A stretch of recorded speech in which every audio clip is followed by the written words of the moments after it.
ब्रह्म से शिव बाबा पधारे। ओम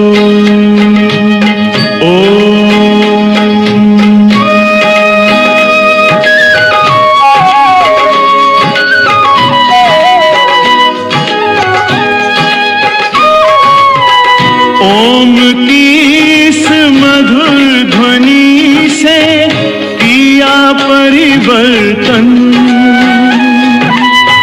प्रेम शांति सिखा के बदला सभी का जीवन। आदिदेव प्रजापिता श्री बोलते ध्वनियों, ब्रह्ममुख से मधुर वाणी बोलते ध्वनियों। ब्रह्म से शिव बाबा पधारे।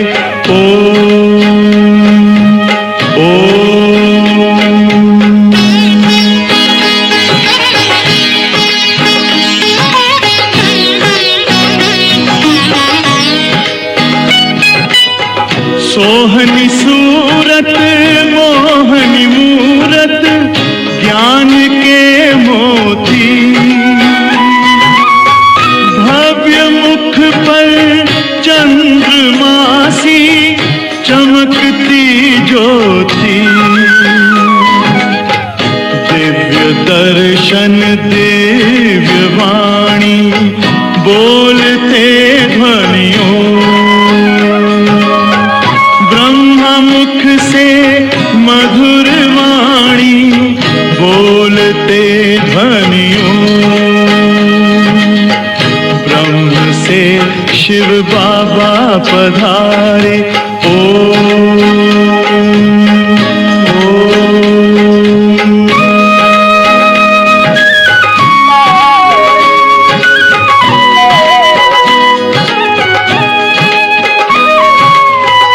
विश्व में थी पाप की जब घटा छाई,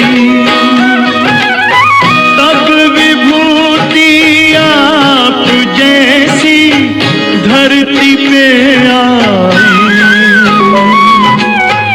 एक तार में बंध के सारे बोलते ध्वनियों, ब्रह्ममुख से मधुर वाणी बोलते ध्वनियों। ब्रह्म से शिव बाबा पधारे बोलते ध्वनियों, ब्रह्ममुख से मधुर वाणी बोलते ध्वनियों। ब्रह्म से शिव बाबा पधारे।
ओम शांति। सतगुरुवार की गुड मॉर्निंग और जन्माष्टमी की आप सभी को बहुत बहुत बहुत मुबारक हो, मुबारक हो, मुबारक हो।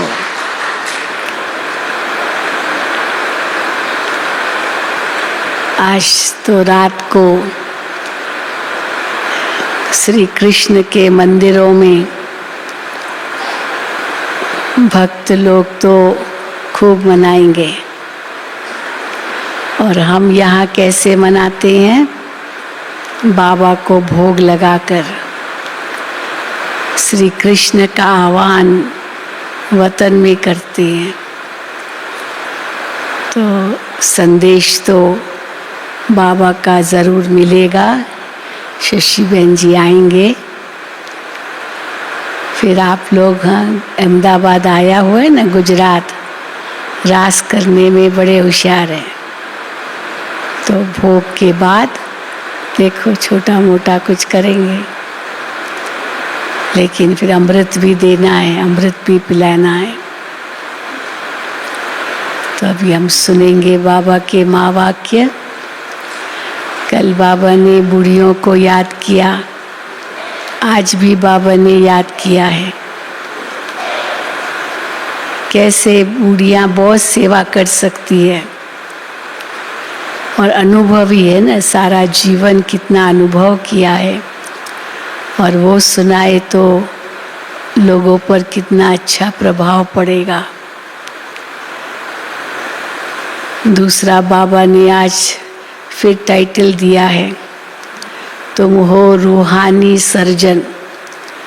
हाँ, सभी रूहानी सर्जन है ना, रूहानी सेवा सब करते हैं, आत्मा की सर्जरी करते हैं। तो बाबा ने आज और एडिशन किया है, रूहानी सर्जन और प्रोफेसर। प्रोफेसर भी हो, क्योंकि ज्ञान भी सुनाते हो। तो ज्ञान से, योग से कैसे जो शरीर में कोई भी नुक्स है उसको ख़त्म करते हो, वो सर्जन तो ये करते हो। और रूहानी सर्जन जो आत्मा में कोई भी खोट है, बाबा ने उस दिन खोट शब्द का, उसको निकालते हो। तो आज भी बाबा की बहुत अच्छी मुरली है, सुनेंगे बाबा के महावाक्य। आज 18/8/2022 है। मीठे बच्चे, तुम हो रूहानी सर्जन और प्रोफेसर। तो रूहानी सर्जन और प्रोफेसर, तो क्या होता है? प्रोफेसर होता है यूनिवर्सिटी में और सर्जन होता है हॉस्पिटल में। तो बाबा कहते हैं तुम हो रूहानी सर्जन और प्रोफेसर, तुम्हें हॉस्पिटल कम यूनिवर्सिटी खोल अनेकों का कल्याण करना है।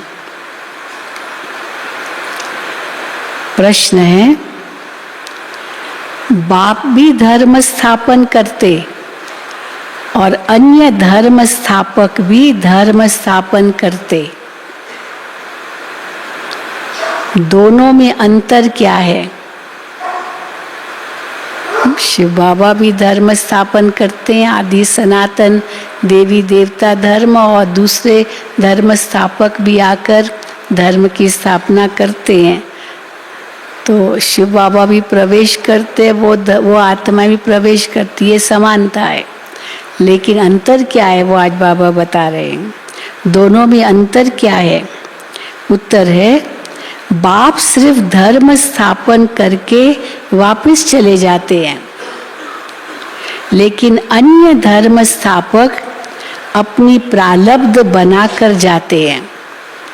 वो आत्मा ने जो जिसके तन में प्रवेश किया, वो आत्मा तो अपना पुरुषार्थ प्रारब्ध तो अपने अनुसार, कर्म अनुसार पाती ही होगी ना। तो बाबा कहते हैं लेकिन अन्य धर्म स्थापक अपनी प्रारब्ध बनाकर जाते हैं आगे जन्मों के लिए। बाप अपनी प्रारब्ध नहीं बनाते हैं, इतनी सेवा करते लेकिन कोई प्रारब्ध अगले जन्म के लिए नहीं बनाते। अगर बाप भी अपनी प्रारब्ध बनाए तो उन्हें भी कोई पुरुषार्थ कराने वाला चाहिए जो उनसे भी ऊंचा हो।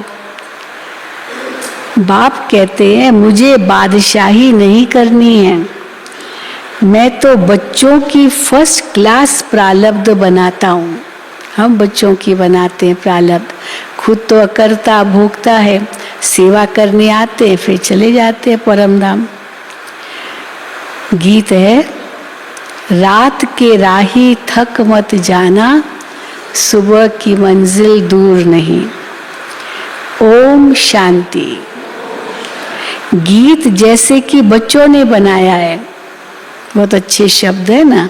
रात के राही थक मत जाना, सुबह की मंजिल दूर नहीं। जैसे बच्चों ने ये गीत बनाया है। गीत का अर्थ तो और कोई जान भी न सके। बच्चे जानते हैं अब घोर अंधियारा पूरा होता है। धीरे धीरे अंधियारा होता गया है, धीरे धीरे अंधियारा होता गया है। इस समय कहेंगे घोर अंधियारा। अभी तुम राही बने हो सोझरे में जाने लिए, अथवा शांति धाम पियर घर जाने लिए तुम राही बने हो। वो है पावन पियर घर और ये है पतित पियर घर। हाँ, परम धाम है आत्माओं का पियर घर।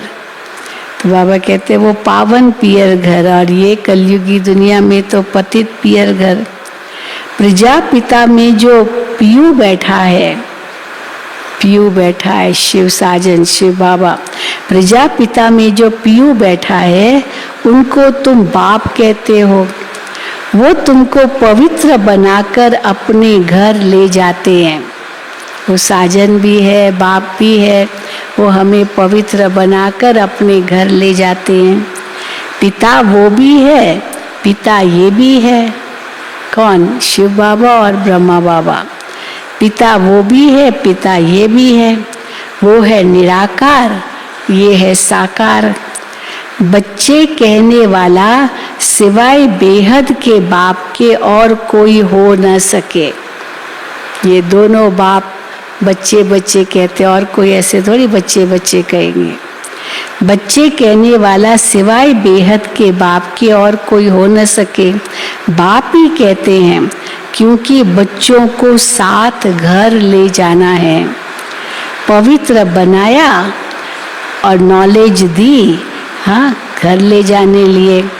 बच्चे समझते हैं पवित्र तो जरूर बनना है, बाप को याद करना है और सारे सृष्टि चक्र को याद करना है।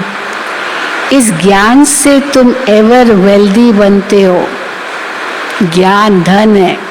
जितने ज्ञान रत्न जमा करते हैं, दूसरों को बांटते हैं, बाबा कहते हैं एवर वेल्दी, बहुत धनवान बनते हो। कोई कहते हैं हमारे लिए कोई सेवा हो तो बोलो, मेरे लिए कोई सेवा हो तो बोलो। अब सेवा यही है, बाबा क्या सेवा देते हैं। कई कहते हैं ना कि मेरे पास बाबा बहुत धन है, आप हमको बोलो हम क्या धन से सेवा कर सकते हैं। तो बाबा कहते हैं सेवा यही है, 3 पैर पृथ्वी के देकर उसमें रूहानी कॉलेज और हॉस्पिटल खोलो, तो उन पर कोई बोझा नहीं पड़ेगा। हाँ, उन पर बोझा नहीं पड़ेगा। इसमें मांगने की तो बात ही नहीं है। राय देते हैं अगर तुम्हारे पास पैसे हैं तो रूहानी हॉस्पिटल खोलो। ऐसे भी बहुत हैं जिनके पास पैसे नहीं हैं, वो भी हॉस्पिटल कम यूनिवर्सिटी खोल सकते हैं। अब पैसे नहीं है तो कैसे खोलेंगे? अपने घर में ही गीता पाठशाला कई बनाते हैं। बाबा कहते हैं वो भी हॉस्पिटल कम यूनिवर्सिटी खोल सकते हैं। आगे चल तुम देखेंगे बहुत हॉस्पिटल खुल जाएंगे। बाबा तो कहते हैं गली गली में सेंटर। आगे होगा ना, दूसरी गली में भी नहीं जा सकेंगे तो क्या करेंगे? तो इसलिए उसी गली में होगा तो कुछ जा कर के बाबा से योग भी लगा सकेंगे। आगे चल तुम देखेंगे बहुत हॉस्पिटल खुल जाएंगे, तुम्हारा नाम रूहानी सर्जन लिखा होगा। रूहानी सर्जन और प्रोफेसर। रूहानी कॉलेज व हॉस्पिटल खोलने में कुछ भी खर्चा नहीं है।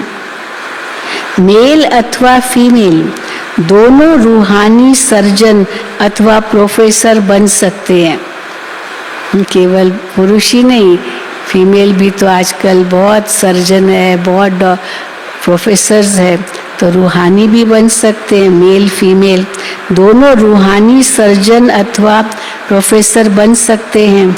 आगे फीमेल नहीं बनती थी, सर्जन फीमेल नहीं बनती थी, अभी तो फीमेल भी बहुत बनती है। व्यवहार कार्य पुरुषों के हाथ में ही था, आजकल तो माताएं निकली है, बहुत बड़ी बड़ी पोस्ट पर है ना, माताएं भी है, बिजनेस वुमन भी है, पायलट भी है, क्या नहीं है, पुलिस में और एयरफोर्स में, सब में है। आजकल तो माताएं निकली है। तो अब तुम भी ये रूहानी सर्विस करते हो, ज्ञान की चटक लगी हुई हो। ज्ञान की चटक है तो ज्ञान सुनाए बिना तो रह नहीं सकेंगे। ज्ञान की चटक लगी हुई हो, फिर किसको भी समझाना बड़ा सहज है। घर पर बोर्ड लगा दो, कोई बड़ी हॉस्पिटल कोई छोटी भी होती है। अब छोटा घर है, चलो एक कमरे में कमरा एक खाए दे सकते हैं, तो वहाँ पर चित्र लगा दो। कोई भी आपके घर में आए उनको समझाओ। फिर अगर आप पूरा नहीं समझा पाते हो तो उनको कहो कि ये तो हमने ऐसे चित्र लगाए हैं, लेकिन कुछ बातें हम भी नहीं समझते, तो हम आपको बड़े सेंटर पर ले जाएंगे, वहाँ हमारी बड़ी बहनें हैं, वो आपको समझाएगी। तो बाबा मिसाल देते हैं, कोई बड़ी हॉस्पिटल कोई छोटी भी हॉस्पिटल होती है। अगर देखो बड़ी हॉस्पिटल में ले जाने वाला पेशेंट है तो बोलना चाहिए कि चलो हम आपको बड़ी हॉस्पिटल में ले चले, है ना। यहाँ भी आते हैं कई पेशेंट्स, अब काफ़ी सीरियस रूप में आते हैं, तो यहाँ तो इलाज इतना संभव नहीं, तो कहेंगे अहमदाबाद ले जाओ, वहाँ बड़े डॉक्टर्स हैं वो करेंगे।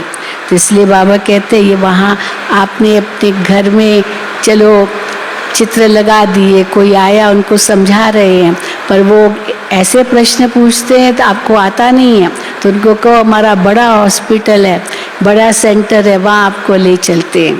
तो बाबा कहते हैं अगर देखो बड़ी हॉस्पिटल में ले जाने वाला पेशेंट है तो बोलना चाहिए कि चलो हम आपको बड़ी हॉस्पिटल में ले चलें, वहाँ बड़े बड़े सर्जन हैं। हमारी जो बहनें हैं वो अनुभवी बहनें हैं बड़े सेंटरों पर। छोटे सर्जन बड़े सर्जन के पास भेज देते हैं, आपकी अपनी फी ले लेते हैं। वो तो लौकिक में तो ये करेंगे ना, उसने जो थोड़ा बहुत उपचार किया उसकी तो फी लेंगे, फिर कहेंगे अभी बड़े हॉस्पिटल में जाओ। अपनी फी ले लेते हैं, फिर समझते हैं ये मरीज ऐसा है, इसको बड़ी हॉस्पिटल में ले जाना चाहिए, तो ऐसी राय देते हैं। तो ऐसे सेंटर खोल बोर्ड लगा दो तो मनुष्य वंडर खाएंगे ना। ये तो कॉमन समझने की बात है, वंडर खाएंगे कि ये क्या इतना ऊंचा ज्ञान देते हैं। कलयुग के बाद सतयुग जरूर आता है, ये तो कॉमन समझने की बात है। भगवान बाप ही नई दुनिया स्थापन करने वाला है, ऐसा बाप मिल जाए तो हम क्यों न वर्षा लें। हाँ, ऐसा बाप मिल जाए जो हमें स्वर्ग का वर्षा दे रहा है तो हम क्यों न लें। मन वचन कर्म से इस भारत को सुख देना है, समझा। मन वचन कर्म से इस भारत को सुख देना है। तो कैसे देंगे मन वचन कर्म से इस भारत को सुख। मन वचन कर्म सो भी रूहानी। अभी मनसा कैसे सुख देंगे, मनसा अर्थात याद, बाबा की याद से कैसे वाइब्रेशंस बनाएंगे। और वचन तो सुनाने ही दो है, दो वचन सुनाने हैं, मन मना भव और मध्याजी भव। बाप और वर्षे को याद करो, दो वचन हुए ना। वर्षा कैसे लिया कैसे गंवाया, ये है चक्र का राज। बूढ़ियों को भी शौक होना चाहिए, बोलना चाहिए हमको सिखलाओ। बूढ़े बूढ़े भी समझा सकते हैं जो और कोई विद्वान पंडित आदि नहीं समझा सकते हैं। कभी बाबा बच्चों के लिए कहते छोटे बच्चे समझाए, हाँ बड़े तो बड़े, छोटे सुभान अल्लाह कितना अच्छा चाहते हैं ना, बच्चियाँ आती है कितना अच्छा सुनाते हैं ज्ञान। तो आज फिर बाबा बूढ़ियों के लिए, बूढ़ों के लिए कहते हैं बूढ़े बूढ़े भी समझा सकते हैं जो और कोई विद्वान पंडित आदि नहीं समझा सकते। तब तो नाम बाला करेंगे, भगवान का नाम बाला करना है। चित्र भी बहुत सहज है, कोई की तकदीर में नहीं है तो पुरुषार्थ करते नहीं है। न मनसा सेवा कर पाते हैं, न वाचा सेवा कर पाते हैं, कर्मणा सेवा भी नहीं कर पाते। तो बाबा कहते हैं तो फिर उनकी तकदीर में ही नहीं है, तो पुरुषार्थ ही नहीं करते। सिर्फ ऐसा नहीं समझना है कि मैं तो बाबा की हो गई, हाँ मैं तो हो गई बाबा की, बस अभी मैं सेवा करूँ ना करूँ, कुछ भी करूँ ना करूँ, मैं तो हो गई बाबा की। बाबा कहते हैं वो तो आत्माएं तो सब बाप की है ही है, क्या बड़ी बात है जो आप कहती हो मैं बाबा की हो गई या हो गया। वो तो भगवान के तो सारे ही बच्चे हैं, तो तुम भी एक आत्मा हो तो भगवान का बच्चा हो, पर विशेष क्या किया, ऐसे ही नहीं मैं तो बाबा की हो गई, बाबा का हो गया। तो बाबा कहते हैं मैं तो बाबा की हो गई, अरे वो तो आत्माएं बाप की तो है ही है। आत्माओं का बाप परमात्मा है, ये तो सेकंड की बात है समझना। सब आत्माएं परमात्मा के बच्चे तो है ही है, परंतु उनसे वर्षा कैसे मिलता है, वो कब आते हैं ये समझाना है। आएंगे भी संगम पर, समझाते हैं सतयुग में तुमने इतने जन्म लिए, त्रेता में इतने जन्म, 84 का चक्र पूरा किया, अब फिर से स्वर्ग की स्थापना होनी है। सतयुग में और कोई दूसरे धर्म तो होते नहीं। कितनी सहज बात है, दूसरे को समझाने से खुशी बहुत होगी, दूसरे को समझाने से खुशी बहुत होगी। तंदुरुस्त हो जाएंगे, मन शक्तिशाली बन जाएगा तो शरीर भी तंदुरुस्त हो जाएगा, क्योंकि आशीर्वाद मिलती है ना, समझाने वाला भी तंदुरुस्त हो जाएगा, आशीर्वाद मिली उसकी। बूढ़ियों के लिए तो बहुत सहज है, ये दुनिया के अनुभवी है बुढ़िया, हाँ दुनिया की अनुभवी है। बूढ़े बुढ़िया कितनी 80 साल के ऊपर हो गए और फिर भी हेल्दी है, तो समझो उसने कैसे अपने आप को मेंटेन किया होगा ना। 80 साल की हो गई या हो गया तो भी बूढ़े, कई ऐसे मिलते हैं 80 साल के ऊपर हो गए, कहते हैं बहन जी मैंने जीवन में कभी एक दवाई नहीं खाई है। अच्छी बात है। तो बाबा कहते हैं ये दुनिया के अनुभवी भी हैं, किसको भी ये बैठ समझाए तो कमाल कर दिखाए। सिर्फ बाप को याद करना है और बाप से वर्षा लेना है। जन्म लिया और मुख से मम्मा बाबा कहने लगते हैं, छोटे बच्चे भी मम्मा मम्मा पापा पापा बोलते ही रहते हैं छोटे बच्चे, लेकिन तुम्हारे ऑर्गन्स तो बड़े हैं, तुम तो बाबा का ज्ञान लिया और दूसरों को सुनाना शुरू कर सकते हो। बड़े ऑर्गन्स, तुम्हारे ऑर्गन्स तो बड़े बड़े हैं, तुम तो समझकर समझा सकते हो। बूढ़ियों को बहुत शौक होना चाहिए कि हम तो बाबा का नाम बाला करें और बहुत मीठा बनना चाहिए। मोह ममत्व निकल जाना चाहिए, मरना तो है ही। अब बूढ़े बूढ़ी हो गए, मरना तो है ही है, लेकिन हमने देखा है कई है बूढ़े बुढ़िया अभी बच्चों से तो मोह नहीं है, लेकिन पोतरे दोतरे फिर पर पोतरा हुआ तो उससे और ज्यादा मोह हो जाता है ना। बच्चों से इतना मोह नहीं होगा, लेकिन पोतरे दोतरे पर पोतरे से तो इतना मोह होगा जो बात मत पूछो।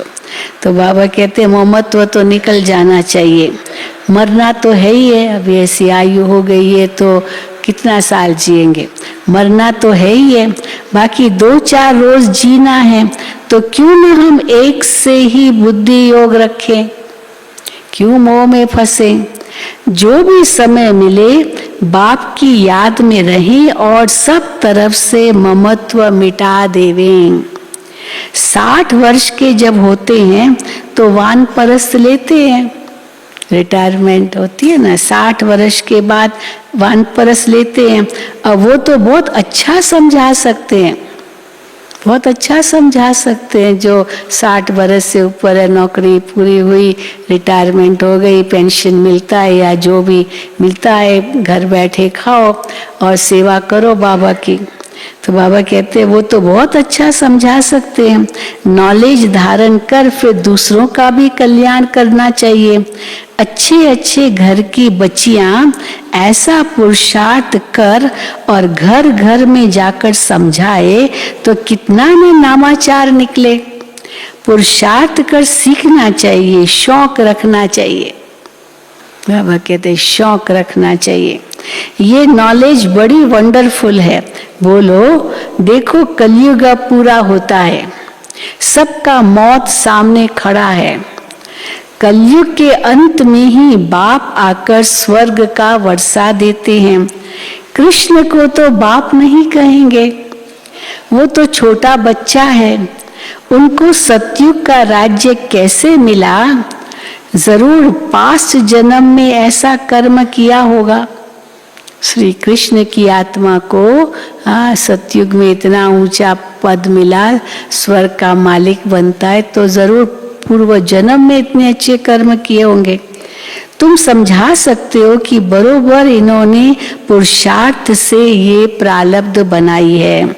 कलयुग में पुरुषार्थ किया है, सतयुग में प्रारब्ध पाई है। वहां तो पुरुषार्थ कराने वाला कोई होता नहीं, सतयुग में तो पुरुषार्थ करने की दरकार ही नहीं है, न कोई कराने वाला भी है। सतयुग त्रेता की इतनी जो प्रारब्ध मिली है, जरूर ऊंच से ऊंच बाप मिला है, जो ही गोल्डन सिल्वर एज का मालिक बनाते हैं, और तो कोई बना न सके। जरूर बाप ही मिला है, उसने ही इतना ऊंचा बनाया होगा परमात्मा ने, और किसी ने थोड़ी इतना बनाया होगा। और जरूर बाप ही मिला होगा। लक्ष्मी नारायण खुद तो नहीं मिलेंगे। लक्ष्मी नारायण पूर्व जन्म में थोड़ी कोई इतना पुरुषार्थ कराएंगे, जो प्रारब्ध इतनी पाएंगे। तो ये तो भगवान बाप नहीं कराया। ऐसे भी नहीं कि ब्रह्मा व शंकर मिले, भले ब्रह्मा बाबा साथ है, लेकिन पुरुषार्थ तो शिव बाबा कराते हैं ब्रह्मा द्वारा। तो ऐसे भी नहीं कि ब्रह्मा व शंकर मिले जिन्होंने पुरुषार्थ कराया इतना ऊंच पद के लिए, नहीं, भगवान मिला। वो है निराकार। भगवान के सिवाय तो कोई है नहीं जो ऐसा पुरुषार्थ कराए। भगवान वाच, मैं तुम्हारी प्रारब्ध फर्स्ट क्लास बनाता हूँ। कितनी अच्छी प्रारब्ध बाबा हमारी बनाते हैं। ये आदि सनातन देवी देवता धर्म की स्थापना होती है। स्थापना तो यहाँ ही करनी है, कराने वाला तो एक बाप है। और जो धर्म स्थापन करने आते हैं वो तो एक दो के पिछाड़ी आते रहते हैं। जो समय की मांग थी उस समय, उस अनुसार उन्होंने ज्ञान दिया, तो वो तो एक दो के पिछाड़ी आते रहते। समय की मांग बढ़ती जाती है, अलग अलग भी होती जाती है, तो अलग अलग धर्म पिताएं आते हैं, एक दो के पिछाड़ी आते रहते हैं। धर्म स्थापन करने वाले प्रारब्ध बना जाते हैं, आगे के जन्मों के लिए वो प्रारब्ध बना जाते हैं, क्योंकि वापस तो हो जाते नहीं, फिर उनको जन्म भी लेना है। बाप को तो अपनी प्रारब्ध नहीं बनानी है। अगर प्रारब्ध बनाई, शिव बाबा ने कोई प्रारब्ध बनाई, सेवा की और उसकी प्रारब्ध बनाई, तो फिर उनको भी पुरुषार्थ कराने वाला कोई चाहिए। शिव बाबा को भी पुरुषार्थ कराने वाला चाहिए जो प्रारब्ध बनाई। शिव बाबा कहते हैं मुझे कौन पुरुषार्थ कराएंगे? वो तो सबसे ऊंचे से ऊंचा, उनको कौन पुरुषार्थ कराएंगे? मेरा पाठ ही ऐसा है कि मैं बादशाही नहीं करता हूँ। ये ड्रामा बना बनाया है। बाप बैठ समझाते हैं, मैं तुमको सभी वेदों शास्त्रों का सार समझाता हूँ। ये सब है भक्ति मार्ग। जो कुछ भी है यहाँ बाबा कहते हैं भक्ति मार्ग। अब भक्ति मार्ग पूरा होता है, वो है उतरती कला। अब तुम्हारी होती है चढ़ती कला। कहते हैं ना, चढ़ती कला तेरे बाणे सर्व का भला। सब मुक्ति जीवन मुक्ति को पा लेते हैं। हमारी चढ़ती कला होती है तो हमारे कारण सबका भला हो जाता है, सबको मुक्ति जीवन मुक्ति मिल जाती है। फिर पीछे 16 कला से उतरते उतरते 9 कला में भी फिर आना है। फिर बाबा आते हैं, फिर चढ़ती कला करते हैं। ग्रहण तो लग जाता है ना, ग्रहण थोड़ा थोड़ा होकर लगता है, थोड़ा थोड़ा होकर के लगता है ग्रहण। ये तो है बेहद की बात। वहाँ तो चलो आज भाई 4 घंटे का ग्रहण है तो 4 घंटे का ग्रहण है और पूर्ण ग्रहण हो जाता है 4 घंटे के न, धीरे धीरे धीरे धीरे, और 4 घंटा पूरा हुआ, ग्रहण पूरा हुआ। हाँ, मतलब फिर धीरे धीरे कम भी होता जाता है तो कितनी देर तक चलेगा। 4 घंटे के अंदर पूरा ग्रहण भी लग गया और फिर उतर भी गया। और ये तो बेहद की बात है। हाँ, 2 युग से ग्रहण लगता ही रहा। ये तो है बेहद की बात। अभी तुम संपूर्ण बनते हो, फिर त्रेता में 2 कला कम होती है, थोड़ा काला बन पड़ते हैं। इसलिए पुरुषार्थ सत्युग की राजाई के लिए करना चाहिए। हाँ, कोई बात नहीं, सत्युग में न मिला तो त्रेता ही सही। बाबा कहते नहीं, सत्युग की राजाई के लिए पुरुषार्थ करना चाहिए। कम क्यों लेवे? परंतु सभी तो इम्तिहान पास नहीं कर सकते। जो 16 कला संपूर्ण बने, हाँ 16 कला संपूर्ण सब तो नहीं बनेंगे, लेकिन पुरुषार्थ तो थोड़ी है कि भाई नहीं कोई बात नहीं सब तो बनेंगे नहीं तो हम त्रेता ही सही। पर लक्ष्य तो ये होता है कि फर्स्ट नंबर आए। जो 16 कला संपूर्ण बने सब तो ऐसे इम्तिहान पास नहीं कर सकते। बच्चों को पुरुषार्थ करना और कराना है। इन चित्रों पर बहुत अच्छी सर्विस हो सकती है। बड़ा क्लियर लिखा हुआ हो, बोलो बाप स्वर्ग की रचना रचते हैं तो फिर हम नरक में क्यों पड़े? बाप हमारा स्वर्ग की रचना रचते, फिर हम नरक में क्यों पड़े हैं? ये पुरानी दुनिया नरक है ना, इसमें दुख ही दुख है। फिर जरूर नई दुनिया सतयुग आनी चाहिए कि नहीं आनी चाहिए? जरूर आनी चाहिए। बच्चे निश्चय बुद्धि है, निश्चय बुद्धि है कि आएगी जरूर। हाँ, कोई संशय बुद्धि तो नहीं है, कोई सोचेगा पता नहीं आएगी या नहीं आएगी, नहीं, सब निश्चय बुद्धि बैठे हैं। बच्चे निश्चय बुद्धि है। यहाँ कोई अंधश्रद्धा की तो बात ही नहीं है, न संशय है न अंधश्रद्धा है। अंधश्रद्धा भी होते हाँ जो है जो बाबा कहते ठीक ही होगा, नहीं है ये निश्चय बुद्धि है। कोई भी कॉलेज में अंधश्रद्धा की तो बात ही नहीं होती है। होती है क्या? अंधश्रद्धा से बैठते हैं क्या स्टूडेंट्स पढ़ने के लिए?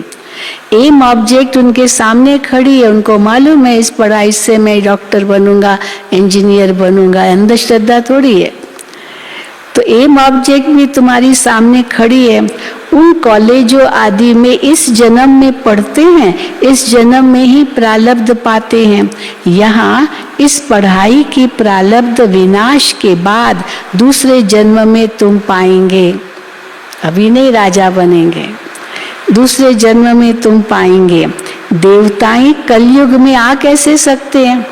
जो अभी प्रारब्ध पाए देवता बन रहे हैं, तो देवताएं तो कलयुग में आते नहीं हैं। तो देवताएं कलयुग में आ कैसे सकते? तो बच्चों को समझाना बड़ा सहज है। चित्र भी बड़े अच्छे बनाए हुए हैं, झाड़ भी बहुत अच्छा है। झाड़ कल्प वृक्ष कितना अच्छा है। क्रिश्चियन लोग भी झाड़ को मानते हैं, है ना? क्रिश्चियन लोग भी वो क्रिसमस ट्री कितना सुंदर सजाते हैं, तो वो भी झाड़ को मानते हैं। खुशी मनाते हैं अपने नेशन की, अपने धर्म की। सबका अपना अपना पार्ट है। ये भी जानते हो भक्ति भी आधा कल्प होनी है, उसमें यज्ञ तप तीर्थ आदि सब होते हैं।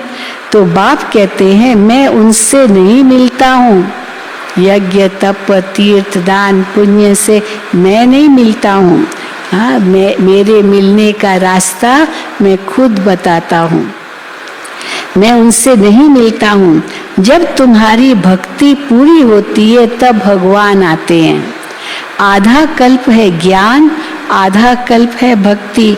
झाड़ में क्लियर लिखा हुआ है, कल्प वृक्ष में भी है ना, जो तना है तो आधा कल्प तो यानी ज्ञान की प्रारब्ध है, फिर भक्ति भी उसमें दिखाई है झाड़ में भी।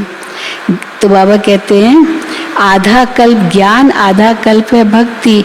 झाड़ में क्लियर लिखा हुआ है। सिर्फ चित्र हो बिगर लिखत, उस पर भी समझा सकते हो।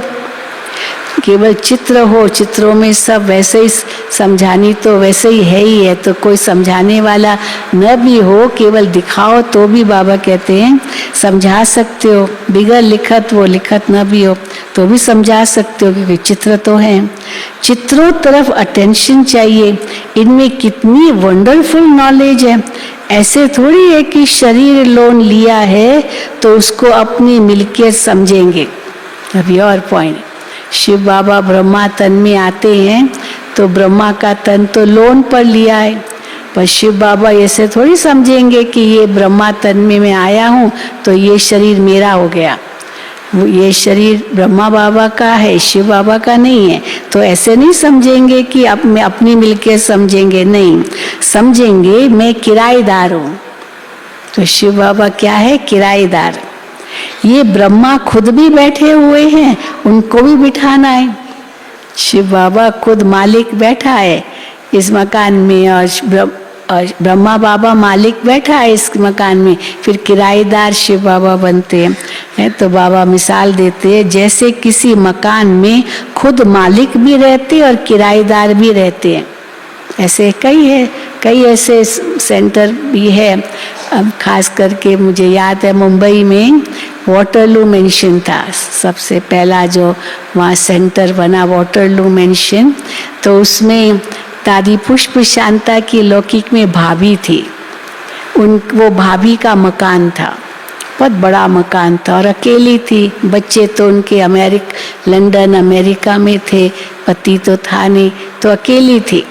तो पुष्प शांता दादी ने उनको कहा कि देखो तुम्हारा इतना बड़ा मकान है, तुम ये मकान हमको दो। तो मकान उसने दिया था, तो वो खुद भी एक कमरे में रहती थी। तो बाबा उनसे मिलते थे, तो देखो इतना बड़ा सेंटर के लिए मकान दे दिया और खुद एक कमरे में रहती थी। तो वही बाबा कहते हैं, हाँ, जैसे किसी मकान में खुद मालिक भी रहते हैं और किराएदार भी रहते हैं।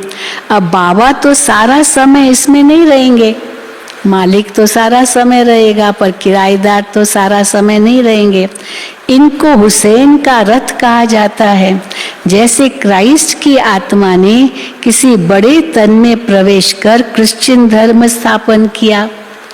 छोटेपन में शरीर दूसरे का था। जितने भी धर्म पिताएं आए, कोई जन्म से ही थोड़ी ज्ञान था उनको। क्राइस्ट के लिए तो कहते हैं कि 30 साल की उम्र में ही उसको ये बोध हुआ और केवल 3 साल ही ज्ञान का प्रचार किया उसने, 3 साल। और गुरु नानक के लिए भी कहते, पहले तो बिजनेस में था, हाँ, धंधा करता था और धंधा किया और फिर कैसे उनको रियलाइजेशन हुआ, बस नंबर वो बेच रहा था कुछ, तो वजन कर रहा था, तो 1 2 3 4 तो 13, और 13 का तो 13 13 13 13 हो गया, 13 हो गया। तो ये बड़ा प्रसिद्ध है गुरु नानक के लिए। तो जितने भी धर्म पिताएं आए, कोई बचपन से थोड़ी था, पर धर्म पिता की आत्मा तो जब वो बड़े होते तब वो प्रवेश करते हैं। चाहे महात्मा बुद्ध देखो, चाहे महावीर देखो, जो भी। तो बाबा कहते हैं वो छोटेपन में शरीर दूसरे का था, वो छोटेपन में अवतार नहीं था। नानक में भी पीछे सोल प्रवेश कर सिख धर्म स्थापन करती है। ये बातें वो लोग तो समझ नहीं सकते, ये बहुत समझ की बातें हैं। पवित्र आत्मा ही आकर धर्म स्थापन करती है। अभी कृष्ण तो है सतयुग का पहला प्रिंस, उनको द्वापर में क्यों ले गए हैं? सतयुग में लक्ष्मी नारायण का राज्य दिखाते हैं, ये भी तुम जानते हो। राधे कृष्ण ही लक्ष्मी नारायण बनते हैं, फिर विश्व के मालिक बनते हैं। उन्हों की राजधानी कैसे स्थापन हुई, यह किसकी भी बुद्धि में नहीं है।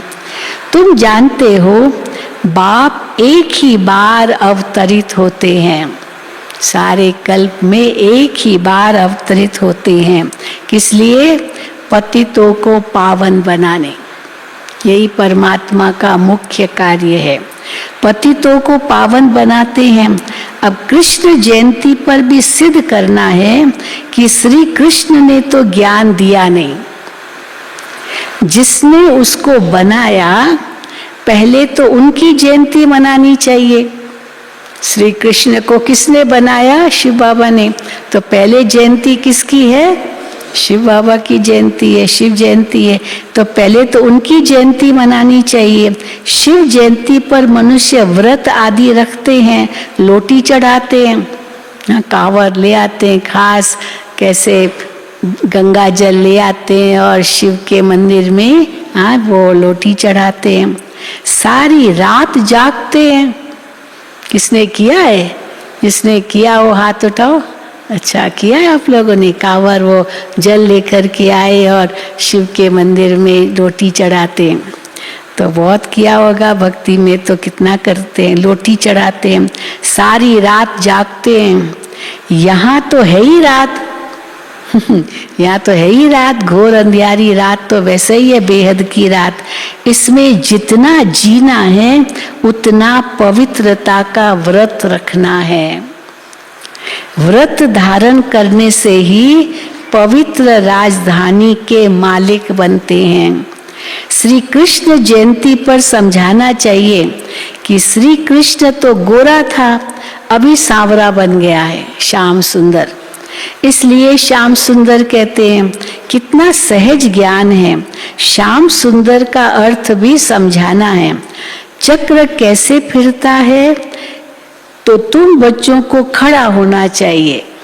हो जाओ खड़े भाई, हाँ ऐसे खड़े नहीं, कौन सा खड़ा, हाँ तैयार होना चाहिए सेवा करने लिए। तुम बच्चों को खड़ा होना चाहिए। शिव शक्तियों ने भारत को स्वर्ग बनाया है, ये किसको भी पता नहीं है। शिव शक्तियों ने भारत को स्वर्ग बनाया है, ये किसको भी पता नहीं है। बाप भी गुप्त तो ज्ञान भी गुप्त और शिव शक्तियां भी गुप्त। तुम चित्र लेकर किसी के भी घर में जा सकते हो। बोलो तुम सेंटर पर नहीं आते हो, इसलिए हम तुम्हारे घर में आए हैं। वो आया होगा, कोर्स वोर्स किया होगा, एड्रेस अपनी दी होगी, फिर आता ही नहीं है तो बाबा कहते फिर उनके घर जाकर, हाँ माताएं कई कर सकती है, उनके घर में जाओ, उनको कहो आप तो सेंटर पर आते नहीं हो, तो हम आपको यहाँ ज्ञान देंगे, तुमको सुख धाम का रास्ता बताएंगे। तो वो समझेंगे ये हमारे शुभ चिंतक है। कई होते ना बड़े लोग, वो सेंटर पर आना इतना पसंद नहीं करते हैं, फिर वो कहते आप हमारे घर में आकर के हमको ज्ञान दो। बहुत आते, बहुत कहते हैं। तो कईयों के पास जाना भी पड़ता है ताकि उनको बाबा का ज्ञान दे सके। तो वो समझेंगे ये हमारे शुभ चिंतक है, क्योंकि इतना समय निकाल कर हमको समय दे रहे हैं हमारे घर में आकर। तो वो समझेंगे ये हमारे शुभ चिंतक है। यहाँ कन्न रस की तो बात ही नहीं है। पिछाड़ी में मनुष्य समझेंगे कि बरोबर हमने लाइफ व्यर्थ गंवाई। अंत में समझेंगे हमने अपना पूरा जीवन व्यर्थ गंवाया। अभी कहते हैं कई कहते ना, जो हमारे कई बचपन की बहुत सखियां थी तो वो थे, और लौकिक रिश्तेदार भी कहते थे।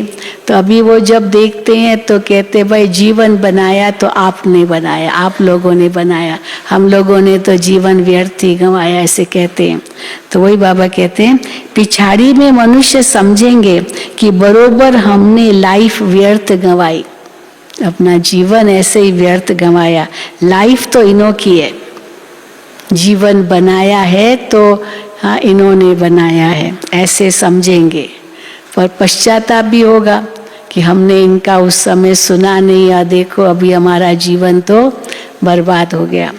अच्छा, मीठे मीठे सिकिल दे बच्चों प्रति माता पिता बाप दादा का याद प्यार और गुड मॉर्निंग। रूहानी बाप की रूहानी बच्चों को नमस्ते। हम रूहानी बच्चों की रूहानी बाप दादा को याद प्यार गुड मॉर्निंग और नमस्ते। धारणा के लिए मुख्य सार, पहला, नष्टो मोहा बन, एक बाप से ही अपना बुद्धि योग रखना है। नष्टो मोहा बन, एक बाप से ही अपना बुद्धि योग रखना है। देही अभिमानी बन, यही शिक्षा धारण करनी और करानी है। देही अभिमानी बन, यही शिक्षा धारण करनी और करानी है। दूसरा, मन वचन कर्म से भारत को सुख देना है। मन वचन कर्म से भारत को सुख देना है। मुख से हर एक को ज्ञान के 2 वचन सुनाकर उनका कल्याण करना है। मुख से हर एक को ज्ञान के 2 वचन सुनाकर उनका कल्याण करना है। शुभ चिंतक बन, सबको शांति धाम सुख धाम का रास्ता बताना है। शुभ चिंतक बन, सबको शांति धाम सुख धाम का रास्ता बताना है। वरदान, बेफिक्र बादशाह की स्थिति में रह, वायुमंडल पर अपना प्रभाव डालने वाले मास्टर रचयिता भव। बेफिक्र बादशाह की स्थिति में रह, वायुमंडल पर अपना प्रभाव डालने वाले मास्टर रचयिता भव। जैसे बाप को इतना बड़ा परिवार है, फिर भी बेफिक्र बादशाह है। सब कुछ जानते हुए, देखते हुए बेफिक्र। ऐसे फॉलो फादर करो। वायुमंडल पर अपना प्रभाव डालो। वायुमंडल आप पर अपना प्रभाव न डाले, वायुमंडल पर अपना प्रभाव डालो। वायुमंडल का प्रभाव आपके ऊपर नहीं पड़े, क्योंकि वायुमंडल रचना है और आप मास्टर रचयिता हो। रचयिता का रचना के ऊपर प्रभाव हो। तो कोई भी बात आए तो याद करो, मैं विजयी आत्मा हूं। इससे सदा बेफिक्र रहेंगे, घबराएंगे नहीं। स्लोगन, प्रसन्नता की छाया द्वारा शीतलता का अनुभव करो तो निर्मल और निर्माण रहेंगे। प्रसन्नता की छाया द्वारा शीतलता का अनुभव करो तो निर्मल और निर्माण रहेंगे। अच्छा, ओम शांति, ओम शांति, ओम शांति। अभी कुछ ही देर में